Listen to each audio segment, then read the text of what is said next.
Market outlook पर चर्चा के लिए ट्रस्ट म्यूचुअल फंड के सीईओ मिहिर वोरा मौजूद हैं। इनसे बात करेंगे। मिहिर जी, गुड मॉर्निंग। बहुत टफ मार्केट है, ये ट्रिगर्स का अभाव रहा है।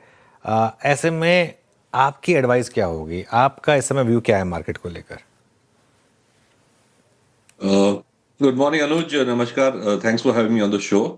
आई डोंट नो आप क्यों कह रहे हैं कि मार्केट टफ मार्केट है।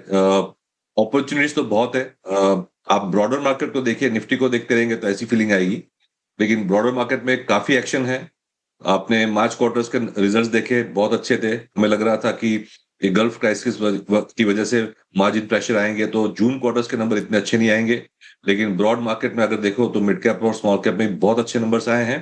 इनफैक्ट लार्ज केस में भी ठीक ही है, इतनी डिसअपॉइंटमेंट्स नहीं रही हैं। तो मेरे ख्याल से जो स्टॉक पिकिंग अप्रोच अगर अपना के चलते हैं इंडिया की लॉन्ग टर्म पोटेंशियल को देख के, and there are so many themes that are working today that just looking at the Nifty से मुझे लगता है एक इंप्रेशन खराब होती है मार्केट की।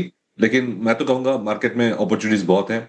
हमारे जो फंड्स हैं उन्होंने भी स्टॉक पिकिंग से काफी अच्छी परफॉर्मेंस दिखाई है। तो मेरे ख्याल से ये कहना बिल्कुल सही नहीं कि मार्केट टफ है। ऑफकोर्स मार्केट हमेशा टफ रहती है। मार्केट्स का नेचर ही है कि वोलेटाइल रहना है। लेकिन अगर आप डेडिकेटेड तरीके से स्टॉक पिकिंग करते हो, अपॉर्चुनिटीज फाइंड करते हो, बहुत बहुत अपॉर्चुनिटीज है।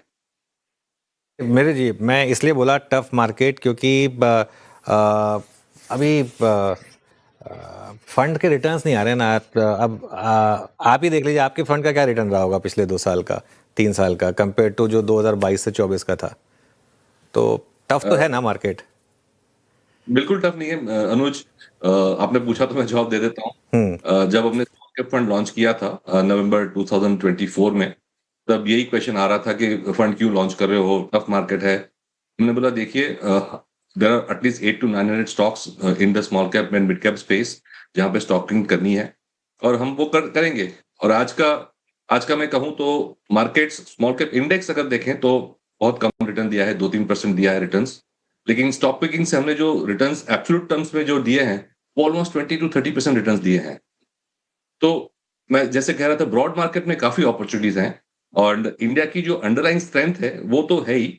इसलिए मैं कह रहा हूँ कि खाली निफ्टी 50 नहीं देखना चाहिए, हमें एनएससी 500 देखें, या तो स्मॉल कैप इंडेक्स देखें, mid cap index, broader broader indexes is, I think मेरे ख्याल से जो इकोनॉमी की इनहेरेंट स्ट्रेंथ है वो एनएससी 500 में ज्यादा दिखती है, न सिर्फ एनएससी 50 निफ्टी 50 में। तो इस तरह से मैं कह रहा था कि अपॉर्चुनिटीज है। मेरे ख्याल से वॉलेटिलिटी का जो नेचर है वो हमें एज इन्वेस्टर्स अपनाना चाहिए, और उससे हमें एक्सप्लॉइट करना चाहिए। क्योंकि जब डिसअपॉइंटमेंट होती है, जब मार्केट साइडवेज लंबे समय तक जाती है, तभी लोग गिव अप करके मार्केट से निकल जाते हैं। बट यही तो टाइम था कि जब हम पोर्टफोलियो बनाए। नहीं, बिल्कुल। वैसे वैसे एक बात है, ये मैं जरूर कहूँगा। मैं देख रहा था आपका 1 साल का रिटर्न 33% का रहा है, जबकि कैटेगरी एवरेज 13% की है। और 6 महीने का भी आपका रिटर्न स्मॉल कैप फंड का 29% है, कैटेगरी एवरेज 18% है। तो ऑब्वियसली ये बात खैर आप कह सकते हैं, और आपके फंड जो इन्वेस्टर्स हैं आई थिंक वो खुश होंगे आपकी परफॉर्मेंस से। वीरू। बिल्कुल। चलिए अब एक काम करते हैं, थोड़ी सी मिहिर जी की स्टाइल ऑफ इन्वेस्टिंग को समझते हैं। आपका वो ट्वीट देखा था मैं, बड़ा खूबसूरत सा, are you ready to discover the gorilla stocks that will dominate the next decade. क्या है मिहिर जी, समझाइए इसको थोड़ा सा। तो Veeru, thanks for asking this question. ये मेरे हार्ट को काफी क्लोज टॉपिक है। ये हमारी बेसिकली ट्रस्ट म्यूचुअल फंड की जो इन्वेस्टमेंट फिलोसफी है उसको उसको ये रिप्रेजेंट करता है। तो एसेंशियली हमारा संक्षिप्त में कहूं तो फिलोसफी ये है कि जो मार्केट ग्रोथ स्टॉक को जिस तरह से वैल्यू करती है, वो सिर्फ पी या पीजी वगैरह रेशियो से नहीं देखना चाहिए, टर्मिनल वैल्यू से देखना चाहिए। और उसके सबसे बड़ा जो फैक्टर टर्मिनल वैल्यू को डिटरमिन करता है, वो ये कॉल लेने से होता है कि ये स्टॉक जो हाई ग्रोथ पे स्टॉक या sector high rate of growth पे ग्रो करने की क्षमता रखता है, उसकी जो ग्रोथ रेट की जो पाथ है, उसकी जो ड्यूरेशन है, वो कितनी लंबी है, that is more important.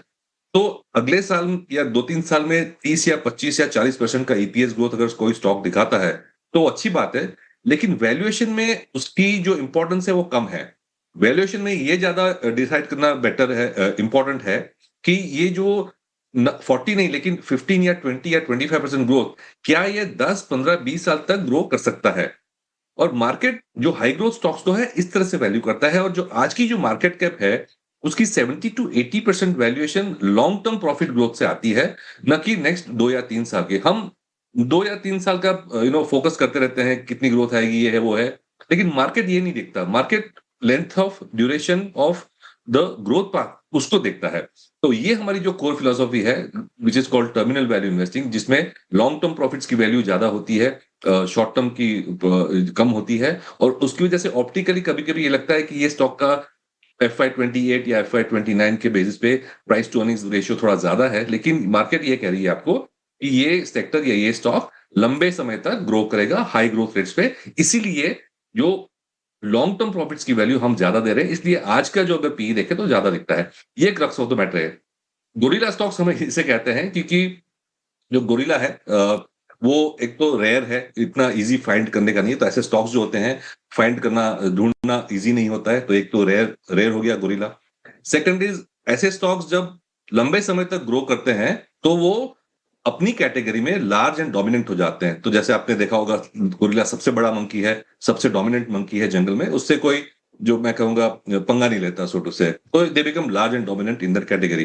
But most importantly third characteristic जो है गोरिल्ला की, वो ये है कि गोरिल्ला की जो आयु है, the life of a gorilla is the longest amongst all the monkeys. और जैसे मैंने कहा, हम अपने स्टॉक्स की जो ग्रोथ पाथ है उसकी लेंथ कितनी बड़ी है, उसकी लंबाई कितनी है, उसकी एज कितनी है, ये लंबे समय तक ग्रो कर सकता है कि नहीं, 10, 15, 20 साल तक पोटेंशियल लगता है, तो वो गोरिल्ला स्टॉक हो जाता है। तो rare, dominant and longest life of growth, इसलिए हम कहते हैं we want to find gorilla stocks.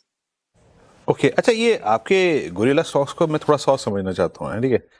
क्या ये ज़रूरी है कि हम इसमें across the all sectors, different sectors में जाएं, उसको बाइसेक्ट करें, उसमें स्टॉक पिक करें, या फिर एक काफ़ी रेस्ट्रिक्टेड स्पेस में भी आप वेल्थ क्रिएट कर सकते हैं? आई मीन, वो स्मॉल कैप से मिड कैप से लार्ज कैप में कन्वर्ट होने की टेंडेंसी क्या किसी पर्टिकुलर ग्रुप में भी हो सकती है? फॉर इंस्टेंस आज की तारीख में हम मिड कैप आईटी पे बहुत फोकस कर रहे हैं, आज का डिस्कशन जो है वो लार्ज कैप आईटी पे नहीं है।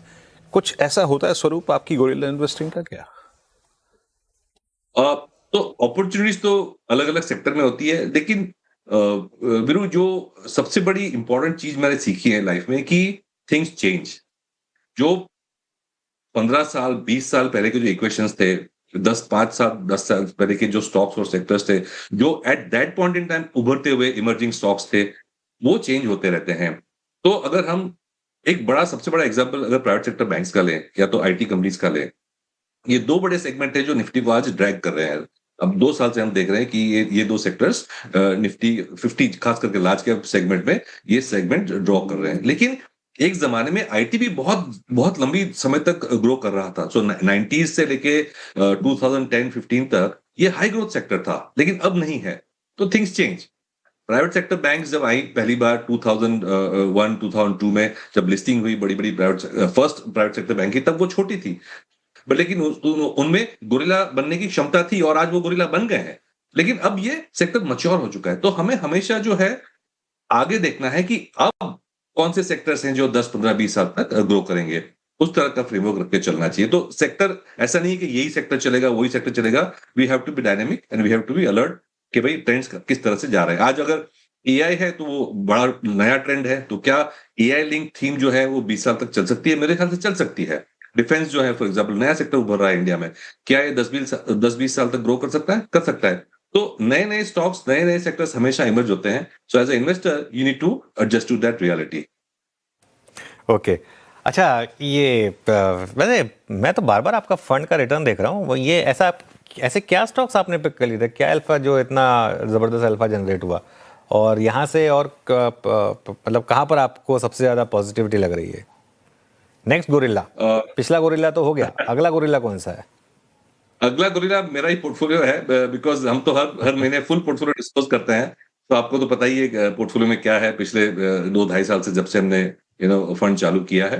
तो but I would say in general जो हमारा पोर्टफोलियो रहता है उसकी जो अर्निंग्स ग्रोथ है for the next 2 to 3 years, but वैसे मैंने जैसे कहा कि व्यू तो लॉन्ग टर्म से लेते हैं हम, लेकिन इवन नेक्स्ट 2 to 3 years का अर्निंग्स ग्रोथ देखें तो वो मार्केट इंडाइसिस से ऑलमोस्ट डबल है। तो अगर इंडेक्स 10-15% पे ग्रो कर रहा है अर्निंग्स ग्रोथ एक्सपेक्टेशंस में, तो हमारा पोर्टफोलियो 30+% अर्निंग्स ग्रोथ एक्सपेक्टेड है। तो दैट्स वन। कमेंसुरेटली अगर आप हमारे पोर्टफोलियो का नेक्स्ट 2 साल का अर्निंग के ग्रोथ बेसिस पे प्राइस टू अर्निंग्स रेशियो देखें, वो भी आपको इंडस्ट्री से या बेंचमार्क से ज्यादा लगेगा, but that is because there is much higher earnings growth than the benchmark. So हमारा जो ग्रोथ अप्रोच है that is what's helping us. And हमने देखा है कि India is a growth market. जैसे मैंने अभी भी कहा कि नए नए सेक्टर्स, सब सेक्टर्स हमेशा उभरते हैं, नए नए स्टॉक्स उभरते हैं। तो पिछले हमारी जो 2.5 साल की जर्नी है उसमें मैं कहूंगा सबसे बड़ा योगदान परफॉर्मेंस में रहा है इंडस्ट्रियल्स का। उसमें power, renewables, defence, data centre link जो कैपेक्स थीम है उसमें वी पिक गुड स्टॉक्स, तो वहां हमारी अच्छी अल्फा बनी। Second biggest contributor I would say is in the consumer discretionary space, जहां पे ऑटो और खास करके ऑटो एंसिलरीज में हमारे अच्छे स्टॉक पिक हुए हैं और उन्होंने काफी अच्छे रिटर्न्स दिए हमें। एंड थर्ड इज फार्मा और केमिकल्स में भी हमने अच्छे स्टॉक्स पिक किए हैं जहां पे अल्फा आई है। तो मेरे ख्याल से we have been focusing on the emerging growth sectors and picking those stocks, especially in the mid cap and small cap space. वहां से हमारी अल्फा अच्छी जनरेट हुई है। ओके, इनफैक्ट मैं देख रहा था आपके पोर्टफोलियो में जो एक नेम स्टैंड आउट कर रहा है वो है Laurus labs. In fact Laurus labs, Coforge, ये कुछ स्टॉक्स हैं जिन्होंने आपके लिए अच्छा अल्फा जनरेट किया है। जो नीश इन्होंने अपने सेक्टर्स में जनरेट किए हैं, चाहे लॉरस हो या कोफोर्ज हो, आपको लग रहा है ये आगे भी इंटैक्ट रहेगा? हाँ, अभी तो काफी सारी जो हमारी mid cap and small cap companies हैं वो क्षमता रखती हैं कि लार्ज कैप भी बन जाएंगी इन ड्यू कोर्स। क्योंकि सबसे बड़ा जो हम कैरेक्टरिस्टिक देखते हैं, ऑफ कोर्स जो मैंने फ्रेमवर्क एक्सप्लेन नहीं किया, बट हम बेसिकली 3 चीज जब होती हैं तो एक गोरिल्ला स्टॉक बनता है। एक तो मेगा ट्रेंड्स, जो इकोनॉमिक मेगा ट्रेंड्स है वो आपके टेलविंड में होने चाहिए। तो वो तो मैन्युफैक्चरिंग में है ही, for example India China +1 manufacturing वगैरह हो रही है। सेकंड इज इंटेंजिबल्स, क्या ये कंपनीज के पास technology, brand equity, intellectual property, इस तरह के अगर मोड्स हैं तो वो कंपनी लंबे समय तक ग्रो कर सकती है without competition. But most importantly जो मैं कहूंगा अनुज के, हंगर फॉर ग्रोथ जो प्रमोटर या मैनेजमेंट में होनी चाहिए वो सबसे ज्यादा इंपॉर्टेंट है। तो ये जब 3 चीजें आती हैं, mega trends, intangibles and hunger for growth, leadership जो कहते हैं, LIM लीडरशिप, तो अब जाके एक high terminal value with a long growth path बनता है। तो इस तरह के हम ट्रेंड्स देखते हैं हमारे स्टॉक्स में। अच्छा मिहिर जी, चर्चा का विषय में आज की तारीख में न्यू एज स्टॉक्स बहुत रहते हैं। आपके पोर्टफोलियो का अगर आप देखें या मेरे पोर्टफोलियो का, किसी के भी पोर्टफोलियो का एक महत्वपूर्ण अंश होल्ड करते हैं, उस गोरिल्ला स्टॉक्स के थीम के अंतर्गत ये कहाँ फिट होते हैं?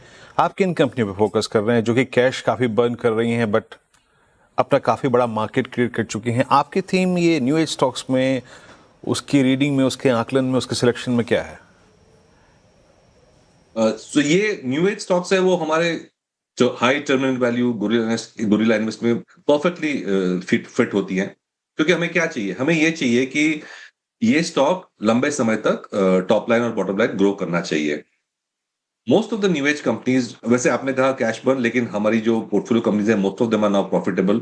IPO के टाइम पे शायद कैश बर्न कर रही थी, लेकिन अब तो most of the companies have turned profitable and rapidly increasing the margins and profitability. तो वो फेज भी चला गया है कैश बर्न वाला। लेकिन बेसिक कैरेक्टरिस्टिक हमें क्या चाहिए? हमें ये चाहिए कि ये कंपनी लंबे समय तक ग्रो करनी चाहिए। उसके लिए क्या चाहिए? जैसे मैंने बोला मेगा ट्रेंड्स, तो न्यू एज कंपनी में टिपिकल मेगा ट्रेंड्स हम देख रहे हैं, अलग अलग सेगमेंट में अलग अलग होता है, लेकिन ब्रॉडली अगर देखें तो अनऑर्गेनाइज टू ऑर्गेनाइज हो रही है, ऑफलाइन टू ऑनलाइन हो रही है trend, and for example branded से इनफैक्ट ओन ब्रांड्स तक भी जा रही हैं। तो मेरे ख्याल से ये जो है companies, they are disrupting the existing market. Existing market consumer का फॉर एग्जांपल देखें तो बहुत बड़ा है, और ये मार्केट में ये लोग धीरे धीरे करके अपना शेयर बढ़ा रहे हैं। और अब तो अभी भी इनका जो शेयर है वो लेस देन 5% है in most of the categories में देखूंगा तो क्या ये लेस देन 5% कैटेगरी का जो शेयर है उनका, 5% से 10%, 20% हो सकता है 10-20 साल में, डेफिनेटली हो सकता है, बिकॉज मार्केट और टेक्नोलॉजी उस तरह जो कंज्यूमर प्रेफरेंस है वो साइड पे जा रहे हैं। तो 10 साल का, अगर 20 साल का हमें ग्रोथ पाथ दिखता है, तो फिर ये इनकी जो टर्मिनल वैल्यू है बहुत हमेशा हाई रहेगी। जो markets will start looking and always looking at the longer term potential also. That's why जो न्यू एज कंपनीज है, टिपिकली हमें देखते हैं कि हमारी जो लीडरशिप इंटेंजिबल्स और मेगा ट्रेंड्स वाला जो फ्रेमवर्क है, गोरिल्ला इन्वेस्टिंग के फ्रेमवर्क में बहुत अच्छी तरह से बैठती है। ऑल राइट, बहुत बहुत शुक्रिया मिहिर जी आज हमारे साथ जुड़ने के लिए, अपना व्यू रखने के लिए हमारे सामने।